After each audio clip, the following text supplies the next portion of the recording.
ya pokoknya ada opportunity diambil terus. Jangan nyerah. Soalnya kita tinggal di negara orang itu agak tough ya kan gitu.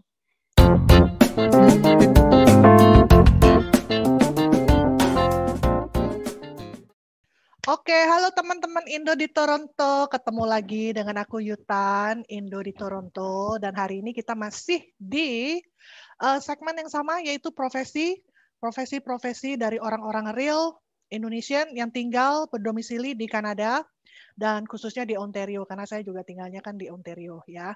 Nah, hari ini saya kedatangan twin saya nih. Elah ngaku-ngaku, cuy. Nanti kalian lihat sendiri ya, bintang tamu saya ini cantik sekali. Dan no wonder dia bergerak atau ada di profesi yang ini gitu ya. Oke, silakan perkenalkan dirinya.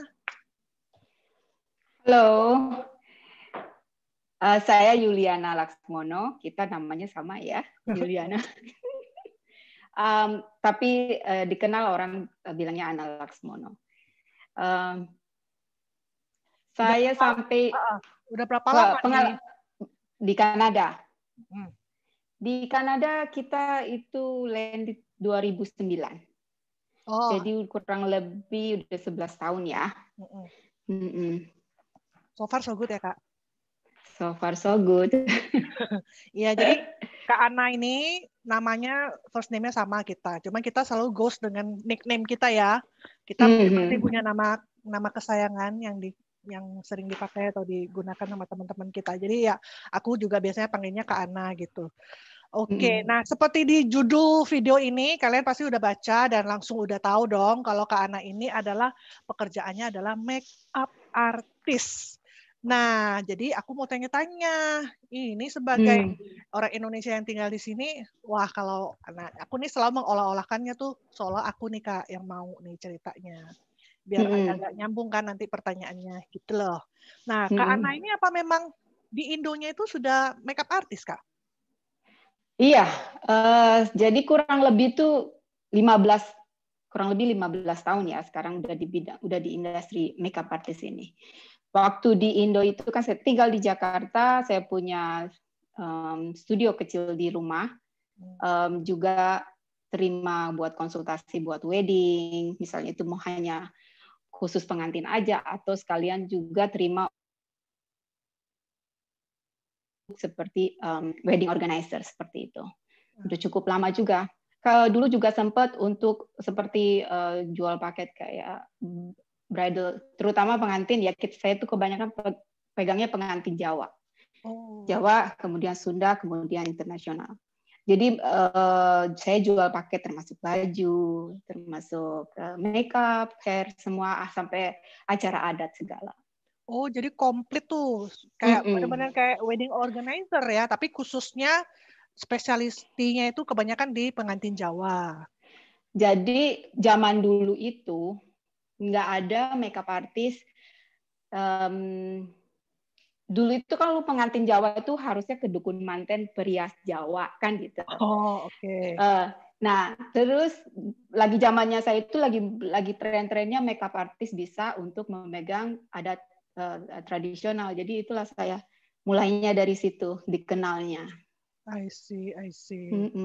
Nah, itu masih di Jakarta tuh teman-teman, Kak Ana ya. Ternyata di Indonya, di Jakartanya itu memang udah profesionalnya tuh di situ.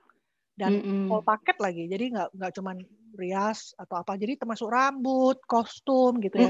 Saya punya tim sendiri semuanya dari kerjasama dengan beberapa desainer dan independen yang buat desain kebaya gitu. Nah, oke. Kemudian nih setelah pindah ke Kanada, ke Toronto, itu memang waktu sejak di Indo pun udah mantap ya. Maksudnya, kalau gue nanti udah pindah ke Toronto, ke Kanada, aku juga akan mulai lagi dengan profesi ini. Atau sempat yang mungkin nggak bisa atau gimana tuh Kak? Bisa sharing nggak? Sebenarnya profesi ini mah kemana aja juga bisa dipakai ya. Selama tangan ini tangan emas. Selama tangan ini masih sehat, masih kuat ya kemana aja bisa dipakai. Jadi waktu sebelum pindah ke Kanada kan saya tinggal di Kamboja dulu. Jadi di Kamboja itu saya masih bolak-balik untuk ngerias, handle beberapa terakhir pengantin saya. Tapi waktu di Kanada sempat kepikiran mau kerja apa, ya gampang. Kalau ada kerjaan wedding, kenapa nggak diambil. Cuma memang di sini kita harus tahu industrinya kemana dulu kan. Masih ada networkingnya dulu kemana gitu. Jadi waktu itu karena pikir udah punya pengalaman di makeup, ngapain mesti sekolah lagi di dunia makeup. Betul. Jadi pikir udahlah ngambil ke sekolah ke skincare. Jadi saya sekolah estetik program. Gitu. Akhirnya dapat sertifikat esthetician gitu. License esthetician. Ya. Dari situ ya mulai lagi cari esthetician juga sama aja kan, kerjain makeup juga, tapi kerjain facial, kerjain pijit dan segala macam gitu. Dari situ ya kerja sambil nunggu-nunggu ada tawaran yang untuk buat wedding gitu. Oke, ini menarik nih waktu kakak bilang kayak networkingnya segala macam ya. Yang aku kepikir nih, karena related dengan specialty-nya waktu di Indo tadi itu. Kalau aku boleh bilang sih, berarti kan untuk rias pengantin Jawa atau yang adat gitu, itu kan udah mantep banget. Nah, begitu ke sini, pastilah market itu kecil sekali untuk khusus yang, karena orang Indo in general aja cuma sepersekian. Dispesifikkan lagi yang pengantin Jawa gitu kan, mungkin lebih sedikit, mungkin itu kali ya alasannya juga. Karena sebut, kalau networking berarti kan udah nggak bisa hanya di market yang itu, harus yang lebih kayak yang modern, yang apa gitu ya. I see. Jadi udah dapat yang estetika itu, tapi nggak sampai sekarang itu nggak dipakai ya? Pakai. Jadi sekarang justru profesinya begitu sampai sini itu sebagai esthetician. Kelebihannya itu untuk di makeup saya istilahnya loncat lah ya. Kalau orang kan di sekolah, di kelas dia harus belajar lagi dari nol. Saya sih udah lewat aja karena saya udah tahu di bidang, udah cukup pengalaman di situ gitu. Tapi nggak cukup dengan lulus dari estetik itu terus kerja. Saya sempat kerja di spa di sini waktu di Mississauga. Nggak cukup karena dari hobi dan keinginan saya itu hanya sebenarnya mengerjakan wedding. Estetik itu ternyata ya kamu kerja di spa seperti itu. Jadi akhirnya setelah pindah dari Mississauga, saya tinggal 2 tahun, saya pindah ke Huntsville, Muskoka. Di sana tinggal kurang lebih 8 tahun. Kerja juga di spa juga di Hotel Deerhurst sama JW Marriott. Tapi sambil di sana juga decide, kayaknya tetap perlu networking mau biar gimana pun juga, karena kita kan buta di sini, kita nggak ada teman, kita nggak kenal agent, kita nggak kenal orang-orang majalah buat penerbit segala macam ya untuk kerjaan seperti itu. Karena saya di Jakarta itu juga kontributor buat makeup di majalah-majalah, buat cover majalah Nur. Zaman dulu majalah Nur, saya nggak tahu majalah Nur sekarang masih ada atau enggak. Femina ya kalau nggak salah tuh, majalah Femina ada ya. Femina, Dewi, sama sempat 2 kali aja di majalah Bazar aja. Jadi untuk mengerjakan sama pekerjaan seperti itu di Kanada itu nggak segampang itu gitu loh. Akhirnya waktu tinggal di Huntsville itu, bayangin tinggal di Huntsville, akhirnya bisa saya mesti sekolah lagi di Toronto. Jadi udah sekolah spa itu estetik, untuk kerja di spa, saya bisa saya mau sekolah lagi. Ambil sekolah di Toronto tuh yang the best makeup artist school, itu namanya CMU College kalau nggak salah, Makeup Art and Design. Nah, saya ambil yang professional makeup artist hanya 3 bulan, tapi cukup mahal juga ya. Bayangin sampai kita sebagai orang baru kan, tapi ya mau gimana, kita cari jalan yang buat hobi atau skill kita yang bisa kepake gitu.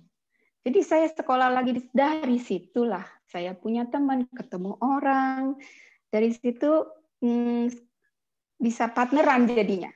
Jadi bisa tukeran. Ya kalau dari situ bisa sambil kerja sampingan. Misalnya dia ada wedding mau jadi perlu orang makeup, ya kita bisa ikut sama dia atau sebaliknya gitu. Jadi dari situlah mulainya build klien sedikit demi sedikit. Nah, sebenarnya gue jadi curious nih. Kalau misalnya Kak Ana waktu itu tidak ambil sekolah tambahan lagi ya, yang make up-nya itu, karena sebenarnya kan skill-nya itu sudah ada, benar nggak? Skill-nya sudah ada. Tapi yang aku jadi curious ini, apa untuk make up artis ini sama seperti bidang pekerjaan lain yang di Kanada yang harus ada sertifikatnya? Dia nggak peduli kamu dari negara asalmu, kamu udah accountant, kamu udah mekanik, begitu kamu ke sini ya kamu harus ambil sertifikasi lagi. Apakah di make up artis itu sama? Sebagian kalau mau ikut associate terutama untuk film, untuk makeup di industri, untuk film industri, mereka akan tanya kamu punya sertifikat atau enggak. I see. Tapi kalau kamu mau jalan sendiri, independen, mau jadi makeup artist, misal pasang di sosial media Facebook atau Instagram atau apa, saya makeup artist.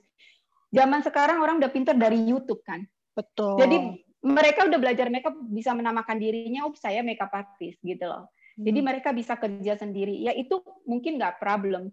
Tapi kalau mau istilah jalan apa ya? Bukan normalnya, apa standarnya atau pokoknya yang benarnya ya harus punya license.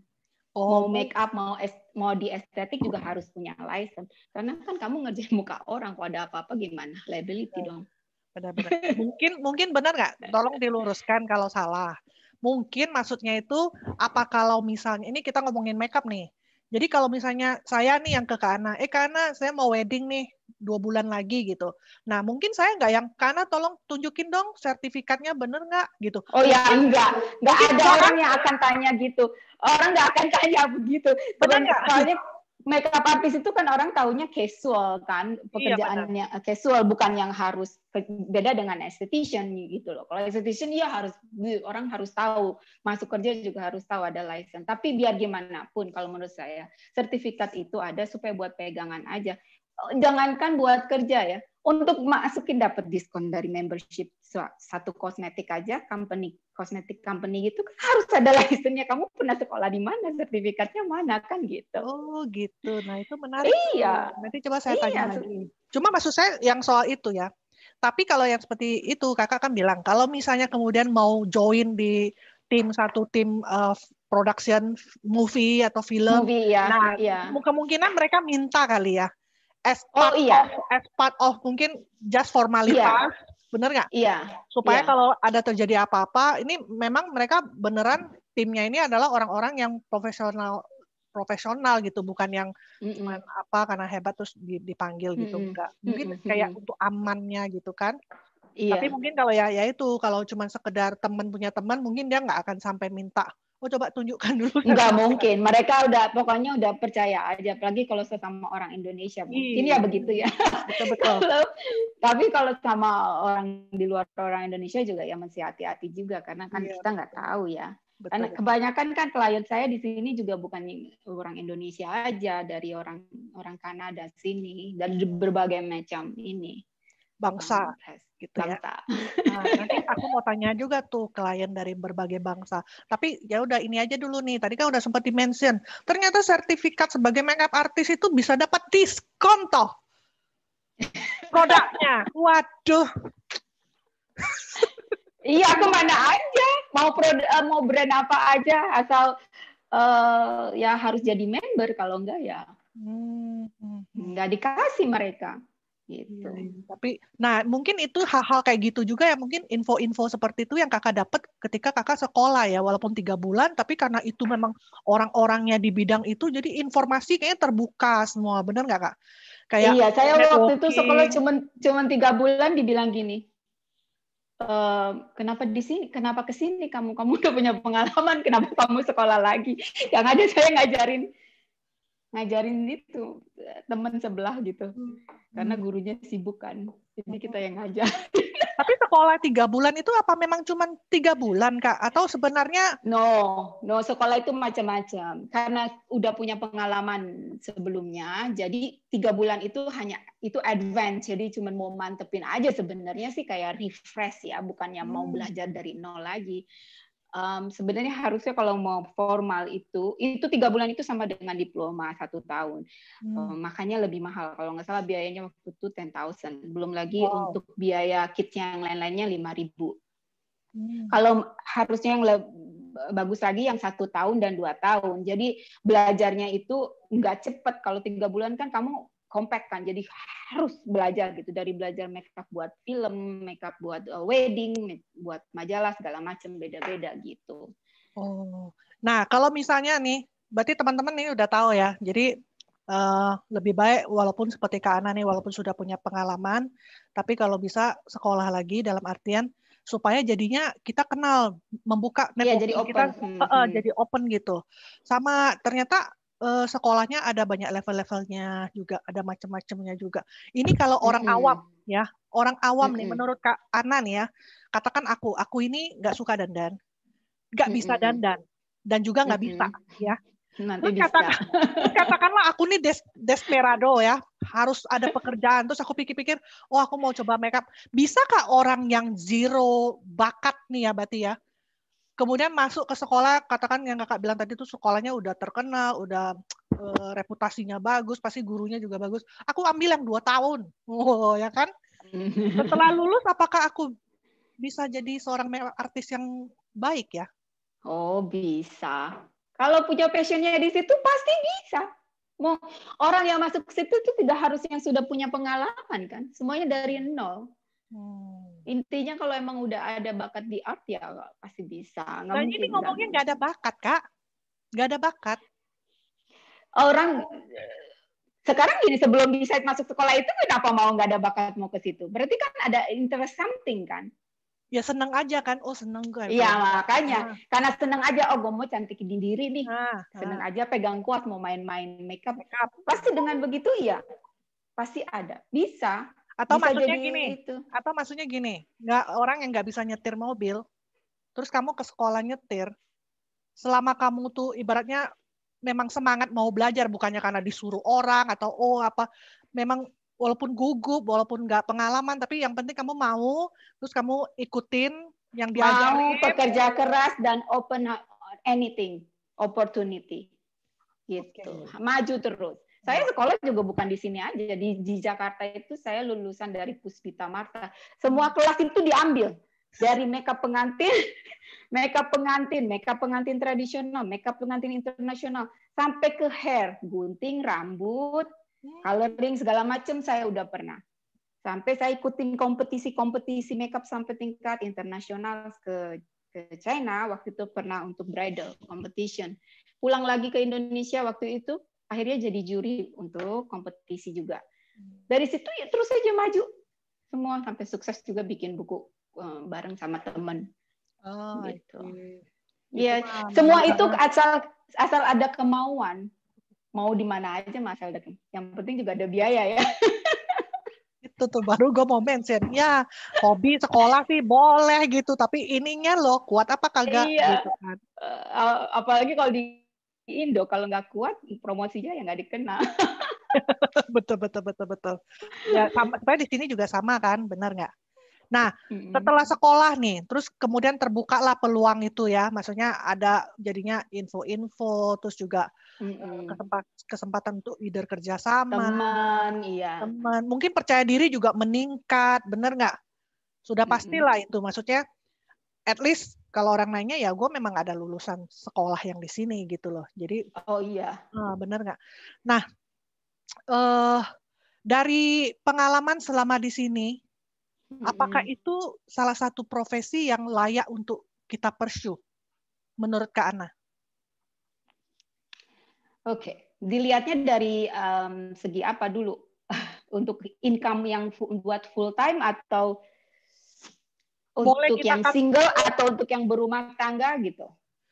In general aja. In general, orang mau generate income, kemudian gue mau coba ini gitu. Karena kan saya banyak nih ketemu orang nih ya, ketemu orang tuh dalam artian begini yang baru landed gitu. Nah, biasa kalau mereka kayak Kak Ana atau di Indonya sudah ada accounting yang jelas ya, yang skill yang jelas, yang dalam artian dia sebenarnya kemanapun bisa, atau IT gitu ya. Jangankan ke Kanada, ke Afrika pun atau ke Timbuktu pun itu bisa dipakai terus.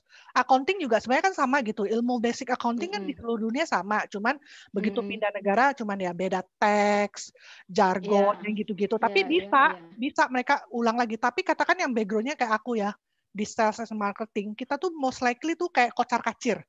Karena bingung mau kemana gitu. Kalau mau pursue profesi yang sama, di Indo aja kita punya bahasa Indonesia itu harus bagus. Kalau kita di marketing itu juga handle kayak press release, press con gitu-gitu kan menuntut skill bahasa yang bagus. Nah, kebayang dong lu pindah ke negara orang itu bukan bahasa ibumu, lu ngomong biasa aja belepotan, apalagi sampai yang levelnya. Jadi kita dengan background yang seperti itu, yang sangat general, sampai kita di negara orang, kita tuh rada kayak lost gitu kan, mau kemana. Akhirnya kan, ya itu, apa gue coba ke sekolah payroll ya, apa gue coba jadi early child teacher ya, gitu loh.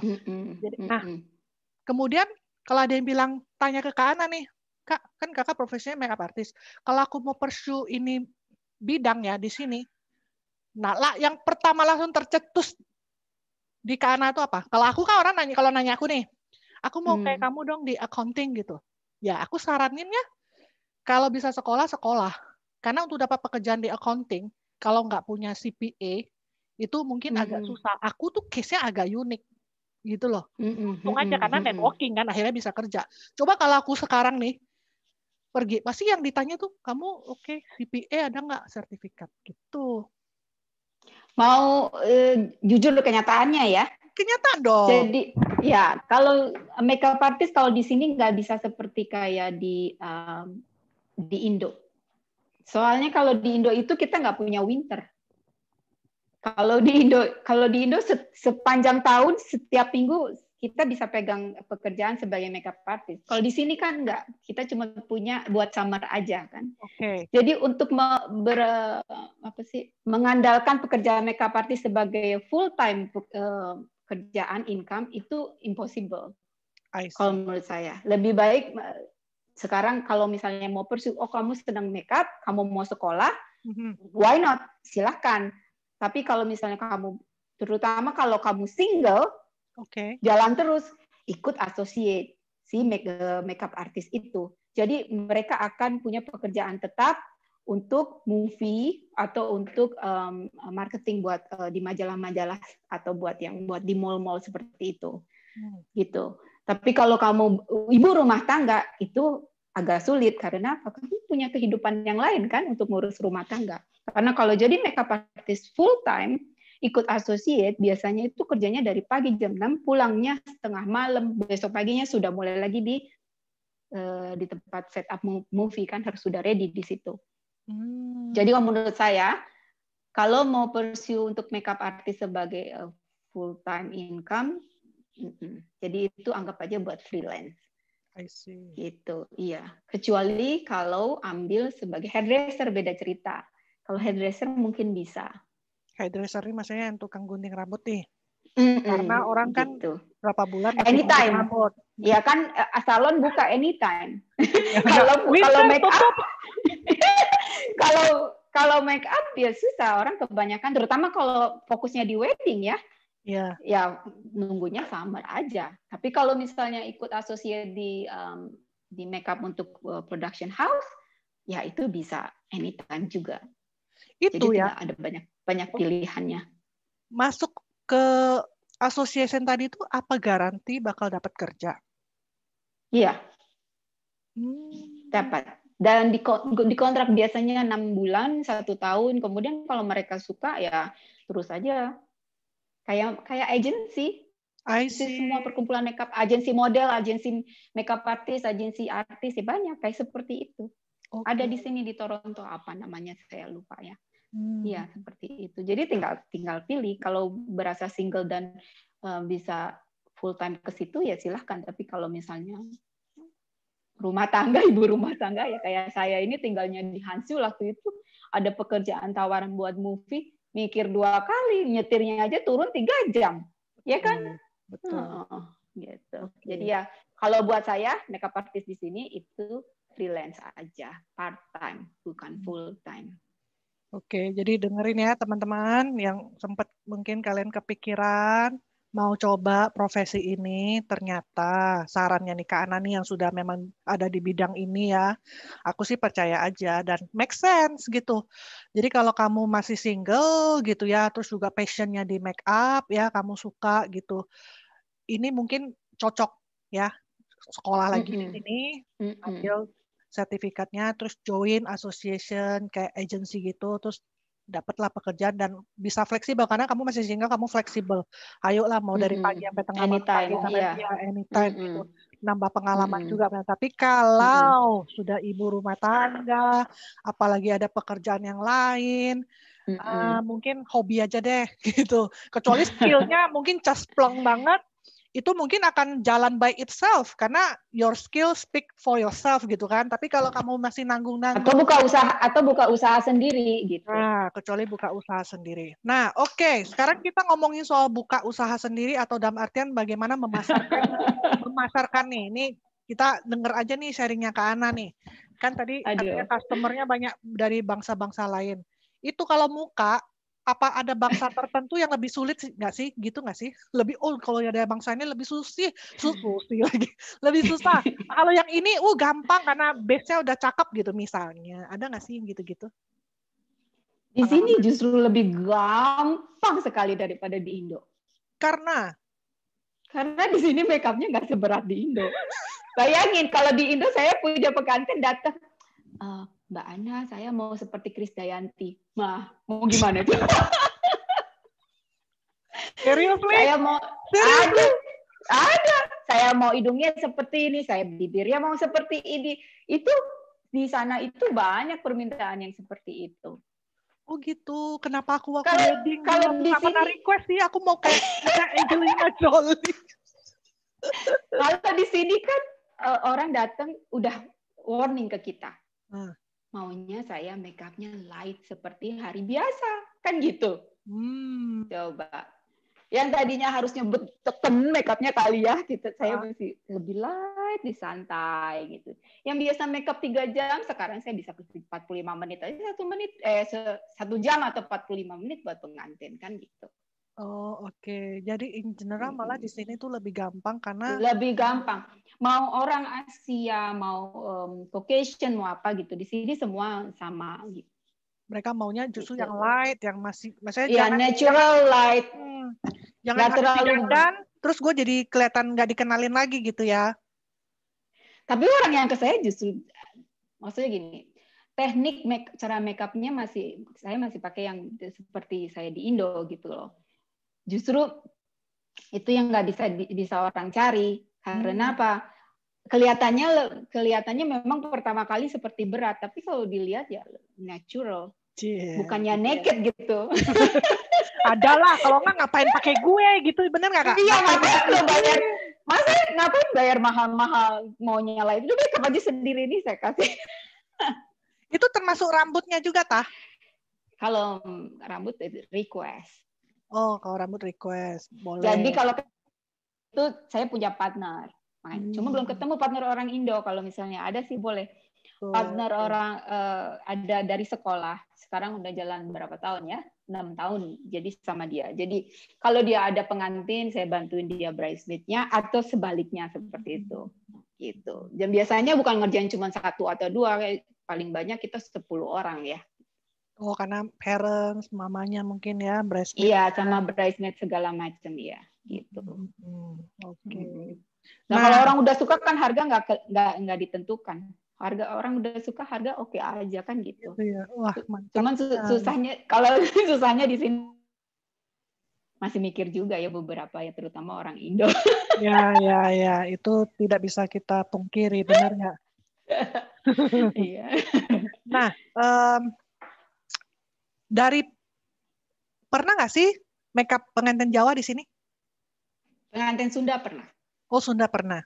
Oh, ternyata jauh-jauh ya pindah ke Kanada masih memegang adat istiadat tuh hebat juga ya. Pengantin Jawa hampir, cuma nggak jadi. Oh, nggak jadi. Oke. Oke. Jadi most likely tuh boleh lah ya kalau aku lihat di Instanya kakak itu ya. Saya juga make upin buat ini loh apa? Buat fitness. Fitness juga. Oh, Makanya oke. kalau lihat di Instagram tuh Ana Laksmono Makeup tuh ada fotonya yang kalau dia nggak pakai baju ya itu buat fitness bukannya macam-macam ya. Waduh, gue kok belum lihat yang itu ya. Aduh, gue harus pergi lihat nih. Terlewat. Oke, oke. Apa sih Kak yang bikin Kakak tuh seneng gitu ya? Terus masih sudah 15 tahun masih di bidang yang sama, itu tuh apa tuh? Pengennya sih retired ya, tapi kayaknya orang pada bilang jangan retired. Ya jangan, karena setahu nggak banyak ya orang Indo yang makeup artist tuh nggak banyak. Accounting banyak, ya. Iya. Makeup artist nggak banyak. Pengennya sih ngajar justru. Paling nggak pengen ngerangkul orang-orang Indo yang mau belajar makeup. Saya kan soalnya dulu di Jakarta juga ngajar makeup, kasih seminar-seminar ke berbagai kota. Jadi pengennya itu kayak ngasih trik-trik yang tidak sama dengan cara makeup di sini gitu. Kita tuh orang Indonesia punya trik sendiri yang bisa kita aplikasikan kepada orang klien-klien kita di sini. Justru itu yang bisa bikin menarik mereka kan, interest mereka. Kalau hanya sekedar makeup artist makeupin biasa aja kan semua orang juga bisa. Gitu. Iya. Jadi ya karena hobi dan passionnya memang di situ. Kalau udah ketemu klien itu saya anggapnya itu klien saya itu my canvas. Jadi wajah dia itu ya itu kanvas saya. Jadi kalau udah selesai makeup tuh kayaknya proud gitu loh. Makeupin si pengantin atau bukan pengantin aja ya buat pesta atau apa gitu. Cuman kadang orang nggak ngerti value-nya art itu di mana. Jadi orang mikirnya, alah makeup cuma gitu aja, bayar segini kan gitu. Kita sebenarnya nggak bisa lihat dari situ kan. Lihat cara orang kerja itu tuh beda value-nya. Itu kan art kan. Gitu. Ya, kita memang tidak bisa menghindari orang-orang atau klien yang seperti itu, Kak. Aku ini kan waktu di Indo kan fotografer. Nah, motret wedding beberapa kali. Jadi waktu Kak cerita itu aku bisa rada-rada related lah, maksudnya karena ngalamin juga. Ya foto mungkin lebih parah lagi Kak, belakangan-belakangan sebelum aku pindah ke sini. Atau sorry, maksudnya belakangan ini ya, handphone itu kan kameranya udah canggih-canggih gitu loh.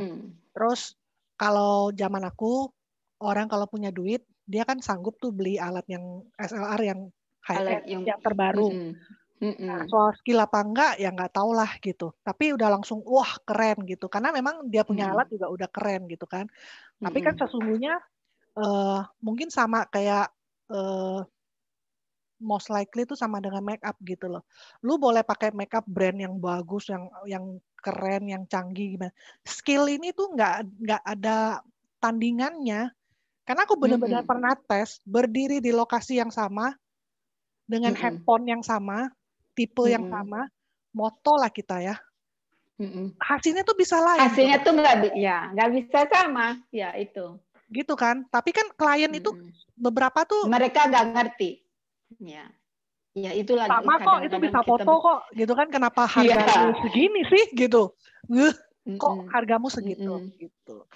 Oke, jadi itu ada sukanya kan memang itulah hobi. Terus kalau bisa berhasil dandanin, terus apalagi kliennya seneng, wah itu kita puas banget ya. Senang banget gitu. Sama kayak kita masak ya, orang bilang enak gitu. Kita aduh rasanya tuh dimakan habis kita seneng gitu ya. Tapi dukanya ya itu. Ada yang kadang-kadang nggak bisa appreciate. Nggak appreciate ya, nggak bisa lihat dia menyamakan dengan yang lain ya. Biarin aja itu. Itu bukan buat kita berarti.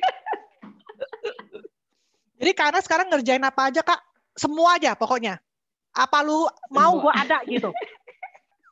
Ini buat teman-teman yang di sini nih, kalau mereka nonton kan, ya berarti kan mereka udah tahu kalau wedding, apalagi yang adat udah pasti bisa gitu. Terus kalau adat itu mesti janji maksudnya bicarakan dari jauh hari, karena kan untuk seperti aksesorisnya mereka harus pinjamnya dari Indo. Saya mesti rekomendasi sama teman-temannya yang satu tim di sana di Indo. Jadi mereka kalau dia pulang ke Indo kayak kemarin pengantin Sunda pinjam sigernya, aksesoris segalanya dari teman saya yang dari Bandung gitu, satu set dibawa ke sini. Nanti saya tinggal pasangin gitu. Kalau sanggul Jawa mah sini banyak. Oh, gitu. Kalau mau Jawa paes, saya ada paesnya, saya bisa paes gitu. Tapi kan jarang seperti itu gitu. Ya pokoknya saya bisa kalau di bidang makeup anytime bisa telepon, bisa kerjain di sini atau datang ke rumah klien. Di sini saya bisa trial makeup atau makeup untuk party atau apa bisa.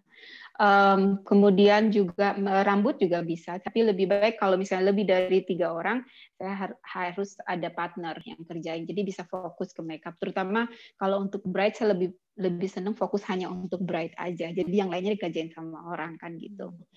Juga service untuk waxing. Kalau mau datang mau waxing boleh appointment dulu ya. Waxing, iya, karena facial. sudah memang estetik toh ya ternyata ya. Waxing sama facial. Pijit nggak mau, biar banyak RMT kan apin ya, ada orang Indonesia yang suka pijit. Jadi gitu. biarlah itu rezeki teman-teman yang lain aja. Iya, dibagi-bagi gitu. Bagi-bagi. Kan, gitu. Oke. Iya. Kalau kakak waxing. Sekarang juga selain make up atau yang buat urusan skincare, masak juga, baking. Oh ya, wah. Ya. Udah itu ceritanya nanti aja, itu baking itu hobi itu mah. Kayaknya aku pernah makan kukinya guys. Iya. Nanti tak masukin di sini gambarnya ini guys, kukinya. Iya. Memang kita ya teman-teman bisa lihat ya. Jadi dari sharingnya Kak Ana ini menarik kan, maksudnya dia backgroundnya dulu di Indonesia udah makeup artist sampai ke sini, kemudian juga harus sekolah lagi, dan karena dia tadi juga bilang dia itu juga ibu rumah tangga, apalagi waktu itu tinggalnya di Huntsville itu northnya Ontario guys. Muskoka. Iya, kalian nggak tahu agak-agak jauh ya, itu 3 jam kalau mau turun gunung. Turun gunung 3 jam. 3 jam tuh sambil nyetirnya pelan, kalau mau cepet sih 2 jam bisa lah. Tapi sekarang udah di Mississauga ya Kak? Mississauga lagi. Nah, udah di Mississauga lagi, dan karena ibu rumah tangga dan pekerjaan makeup artist ini sangat fleksibel, dan yaitu kalau udah masuk bulan winter kayak sekarang ini kan berarti otomatis wedding menurun ya Kak ya? Iya, apalagi lockdown gini semuanya. Apalagi cancel, lockdown, benar-benar. Dan di sini umumnya orang tuh kalau married itu spring, summer gitu. Nah itu lagi summer kebanyakan, iya. Jadi nyambi bikin ini juga, makanan juga ya, keren-keren. Oke. Ada lagi nggak yang kakak pengen tambahin gitu buat teman-teman kita Indo di Toronto nih yang nonton? Mereka udah nonton banyak profesi nih Kak di channel ini, macam-macam nih. Jadi ada saran dari kakak kalau kasih tahu ke mereka kalau mau mereka terjun di profesi ini? Passionnya di dunia makeup dan senang ke situ, ya sudah. Lanjutkan terus, jangan maju terus, cari opportunity. Kalau harus sekolah lagi. Kalau memang harus ketemu orang yang sudah berpengalaman mencari ilmu, cari tekniknya, deketin boleh. Gitu loh. Jadi ya pokoknya ada opportunity diambil terus. Jangan nyerah. Soalnya kita tinggal di negara orang itu agak tough ya kan gitu. Termasuk itu kena juga di bidang pekerjaan ini juga keren. Oh iya. Ya. Iya. Itu nanti ku garis bawahi di sini. Karena semua tamu-tamuku Kak yang aku interview soal profesi ini, semuanya itu kalau dengar story-nya mereka tuh benar-benar jatuh bangun, pantang menyerah. Jadi aku seneng tuh kakak tadi mention sekali lagi. Jangan pantang menyerah. Kalau memang passionnya di situ, go ahead terus gitu ya. Iya. Dan gitu. udah pasti nggak gampang. Pokoknya cari jalan gimana caranya. Either itu mau bikin di Instagram atau di Facebook page atau hubungi. Jangan pernah takut atau malu bahwa kita nih orang baru, passionnya di situ. Hubungi, cari tahu. Kalau misalnya bisa nggak kita kerja sama gitu, buka ke semua kesempatan gitu loh. Kenapa enggak? Gitu. Oke. Terus nih kalau teman-teman yang nonton ini, kemudian mereka boleh nggak tuh Kak, kalau misalnya mereka ada pertanyaan nih, yang aku lupa tanya ke kakak nih, yang mungkin lebih teknikal ya, atau apalah gitu, boleh nggak tuh mereka kontak ke Ana gitu? Boleh. Tuh dengan teman-teman. senang hati.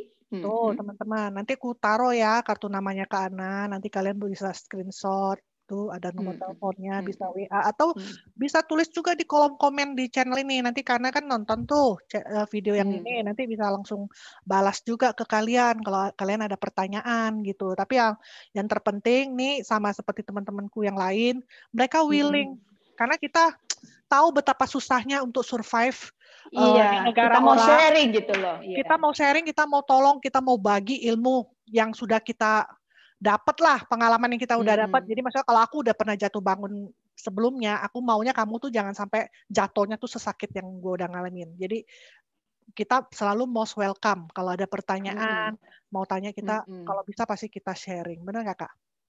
Iya. Oke, Kak, thank you banget loh, Kak, untuk waktunya, untuk sharingnya. Jadi aku kurang lebih ya. Sama-sama. Jadi tahu ternyata menarik dan luas sekali ya makeup artist itu. Tadinya aku rada-rada cupu nih, Kak. Kupikir kan, oh kalau makeup artist ya berarti kan cuma make upin orang yang kayak wedding, terus orang mau wisuda. Kalau di sini kan seringannya gitu. Enggak. Oh kalau orang bule setauku kalau lagi Christmas ya sebelum lockdown tuh mereka all out banget kalau Christmas family picture, jadi mereka ke salon dulu segala macam. Ternyata bisa sampai ya itu ke majalah, bahkan ke production house gitu ya.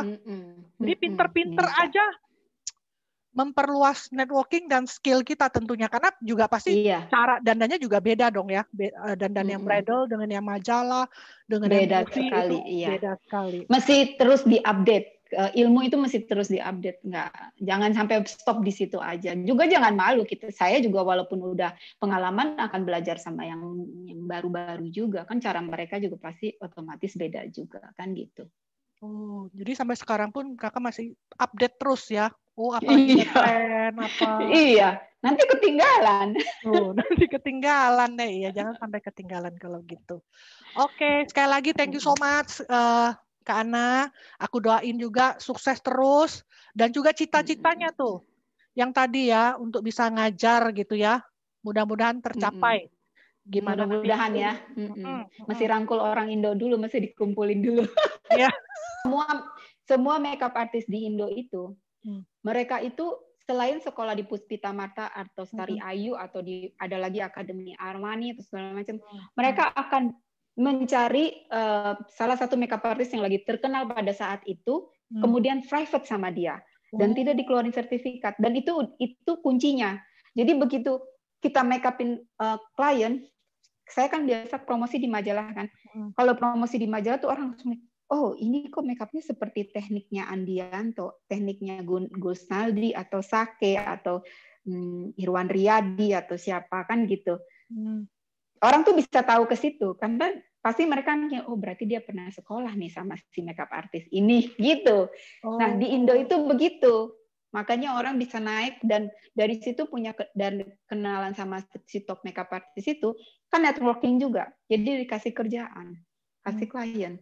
Ini seperti itu. Nah saya tuh mau megang di sini kumpulan orang Indo itu bukannya mau nerima income aja, bukan, ngasih teknik, sharing sama mereka untuk benar-benar yang senang fokus di make up. Saya kasih tekniknya nih seperti ini, walaupun mereka belajar, karena saya tahu sekolah di sini itu di Kanada tidak sedip seperti di Indonesia. Cara make upin orang itu teknik triknya gimana. Bayangin di Jakarta, mata begini aja bisa belok kan? Iya betul. Iya kan? Kalau di sini kan nggak semua sama plain. Kasih warna aja, kasih bulu mata. Kalau di Indo kan nggak. Mata mau seperti ya, pengen punya lipetan bisa jadi ada lipetan. Mata yang tidur begini bisa melek seperti itu kan gitu. Nah itu yang saya belajar di Indo, yang orang kita nggak dapat di sekolah ini, yang saya kepengen sharing sama makeup artist muda terutama yang berani mengeksplor. Oke, gitu. Mentransfer ilmunya, karena ternyata di dunia makeup artist ini nggak bisa tuh yang sekolah yang formal terus lulus terus udah dah langsung, karena juga trennya berkembang juga, bener nggak? Iya. Terus tapi kalau mereka minta mau dapat sertifikat ya terus terang gitu, saya nggak sediain sertifikat kan gitu. Iya. Dan kalau memang istilahnya cuman kayak kelas tambahan gitu, dan kayak kelas tambahan. Sama Kak Ana tadi bilang itu satu orang makeup artist yang sudah established lah ya, yang skillnya udah mapan, kita bilang udah stabil gitu, dia pasti ada keunikan dia sendiri-sendiri tuh. Itu dia yang mesti diambil, yang belajar. Yang kita perlu belajar dari orang itu, berarti ya mirip-mirip fotografer juga, Pak. Kak. Iya kan? Bener. Kayak di fotografer di sana orang pasti ke Darwis Riyadi kan, pengen atau punya Canon cara Tool. seperti, iya, dia pengen ke sana kan. gitu. Walaupun dia udah sekolah lulusan dari mana gitu, tapi dia pengen something yang different gitu loh. Punya ciri khas tertentu. Itu fotonya gue suka nih ya. Jadi ikut kenalan, terus kalau dia buka kelas ikut, bener nggak? Jadi di bidang makeup artist ini juga sama ya. Ada kayak ya kita bisa ikut, oh gue suka stylenya dia dan wah kok dia bisa bikin ini. Jadi belajarlah ke orang ini. Dan itu yang karena tuh ada satu kerinduan juga lah gitu ya. Setelah melihat di sini sekolahnya tuh agak standar lah, maksudnya nggak deep gitu ya. Iya, standar begitu aja. Iya. Jadi kalau ada teman-teman, khususnya yang orang Indonesia gitu, kalau yang minat untuk menambah skillnya lagi gitu loh. Ini karena ada plan nih, buka kelas nih. Nanti kita tunggu aja kalau memang nanti sudah berhasil nih. Ya. Iya, betul. Kita nanti taruh tunggu kabarnya. Tunggu kabarnya. Kita masuk Kompas. Kita woro-woro. Oke. Thank you Kak Ana. Menarik sekali pembahasan kita hari ini. Nambah lagi salah Semoga berguna. Semoga berguna. Pasti berguna. Orang aku jadi tercerahkan. Kok aku jadi pinter 2% hari ini, ya kan? Iya, jadi teman-teman yang baik masih di Indo, yang sudah berprofesi sebagai makeup artist, terus ada plan untuk pindah ke Kanada, mudah-mudahan setelah mendengar sharing Kak Ana, kalian jadi udah lumayan gitu loh pengetahuannya. Oh, ternyata kalau di sini itu seperti ada bayangan. Ada yang sama, ada yang nggak sama. Terus bagaimana kalian untuk bisa survive-nya? Mudah-mudahan video ini berguna, bermanfaat untuk kalian semua. Dan sekali lagi, kalau ada pertanyaan, tulislah di komen. Dan Kak Ana tadi udah bilang, silakan kalau mau nanya langsung, kontak langsung ke beliau ya. Oke, thank you sekali lagi dan sampai jumpa di video berikutnya. Bye!